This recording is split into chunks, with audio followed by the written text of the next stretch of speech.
രാജ്യത്തിന്റെ കാത്തിരിപ്പ് അവസാന മണിക്കൂറുകളിൽ. വോട്ടെണ്ണൽ നാളെ രാവിലെ 8 മുതൽ. ആദ്യം എണ്ണുക പോസ്റ്റൽ ബാലറ്റുകൾ. വോട്ടെണ്ണൽ അട്ടിമറി ശ്രമം ആരോപണത്തിൽ ജയറാം രമേശിന് തിരിച്ചടി. വിശദീകരണം നൽകാൻ സമയം നീട്ടി നൽകാതെ തെരഞ്ഞെടുപ്പ് കമ്മീഷൻ.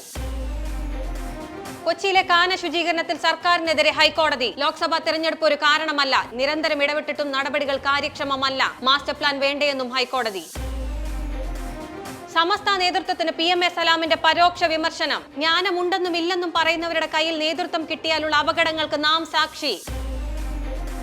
സംസ്ഥാനത്ത് കനത്ത മഴ തുടരും. എറണാകുളത്തും കോഴിക്കോടും ഓറഞ്ച് അലർട്ട്. 6 ജില്ലകളിൽ യെല്ലോ അലർട്ട്. തിരുവനന്തപുരം മുതൽ കോട്ടയം വരെയും കാസർഗോഡും മഴ മുന്നറിയിപ്പില്ല.